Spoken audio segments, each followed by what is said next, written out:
ಕ್ರಿಸ್ತನನ್ನು ಪ್ರತಿಫಲಿಸುವಂತೆ ನಿಮ್ಮ ಆತ್ಮಗಳನ್ನು ವಾಕ್ಯದಲ್ಲಿ ಬಲಪಡಿಸುವ ಅನುದಿನದ ಧ್ಯಾನ. ಇಂದಿನ ಧ್ಯಾನದ ಶೀರ್ಷಿಕೆ ಸರಿಯಾಗಿ ಆಯ್ಕೆ ಮಾಡಿಕೊಂಡ ಮಾತುಗಳಲ್ಲಿರುವ ಆನಂದ. ಈ ದಿನದ ದೇವರ ವಾಕ್ಯ: ತಕ್ಕ ಉತ್ತರ ಕೊಡುವವನಿಗೆ ಎಷ್ಟೋ ಉಲ್ಲಾಸ, ಸಮಯೋಚಿತವಾದ ವಚನದಲ್ಲಿ ಎಷ್ಟೋ ಸ್ವಾರಸ್ಯ. ಜ್ಞಾನೋಕ್ತಿಗಳು 15ನೆಯ ಅಧ್ಯಾಯ 23ನೆಯ ವಚನ.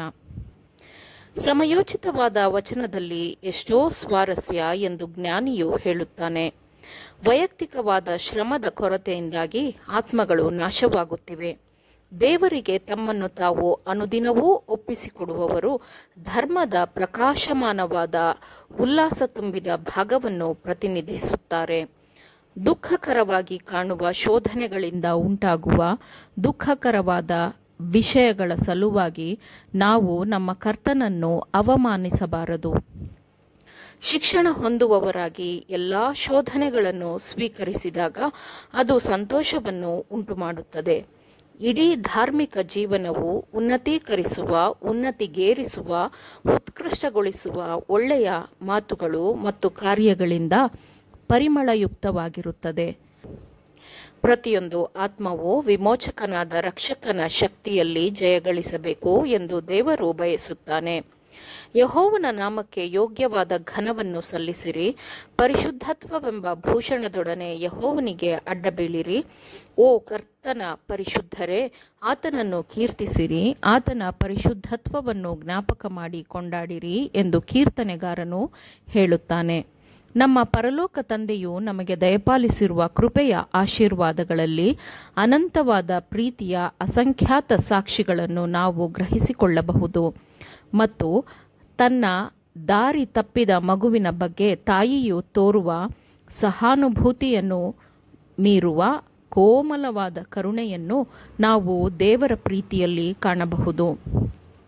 ಶಿಲುಬೆಯ ಬೆಳಕಿನಲ್ಲಿ ನಾವು ದೈವಿಕ ಗುಣ ಸ್ವಭಾವವನ್ನು ಅಧ್ಯಯನ ಮಾಡುವಾಗ ಕರುಣೆ, ಮೃದುತ್ವ, ಕ್ಷಮೆ ಇವುಗಳು ಸಮಾನತೆ ಮತ್ತು ನ್ಯಾಯದೊಂದಿಗೆ ಬೆರೆತು ಹೋಗುವುದನ್ನು ನಾವು ನೋಡುತ್ತೇವೆ.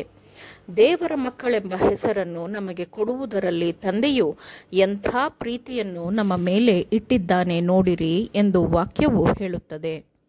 ದೇವರನ್ನು ಮನುಷ್ಯರೊಂದಿಗೂ ಮನುಷ್ಯರನ್ನು ದೇವರೊಂದಿಗೂ ಸಮನ್ವಯಗೊಳಿಸಲು ಅನುಭವಿಸಿದ ಕಷ್ಟಗಳ ಗುರುತುಗಳನ್ನು ತನ್ನ ಕೈಗಳು, ಕಾಲ್ಗಳು ಮತ್ತು ಪಕ್ಕೆಗಳಲ್ಲಿ ಹೊಂದಿದ್ದವನನ್ನು ಸಿಂಹಾಸನದ ಮಧ್ಯದಲ್ಲಿ ನೋಡುತ್ತೇವೆ.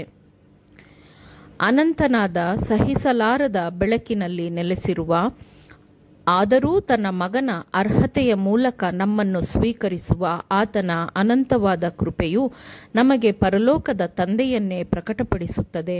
ದುಃಖ ಮತ್ತು ಹತಾಶೆಯನ್ನು ಮಾತ್ರ ಬೆದರಿಸುವ ಕ್ರೂಜೆಯ ಬೆಳಕಿನಿಂದ ಪ್ರಕಾಶಿಸುವ ಮೋಡವು ಪಾಪಿಯೇ ಜೀವಿಸು, ತಾಳ್ಮೆಯುಳ್ಳ ಮತ್ತು ನಂಬುವ ಆತ್ಮಗಳೇ ಜೀವಿಸಿರಿ, ನಾನು ವಿಮೋಚನಾ ಮೌಲ್ಯವನ್ನು ಪಾವತಿಸಿದ್ದೇನೆ ಎಂಬ ಕ್ರೂಜೆಯ ಮೇಲಿನ ದೇವರ ಬರಹವನ್ನು ಪ್ರಕಟಪಡಿಸುತ್ತದೆ.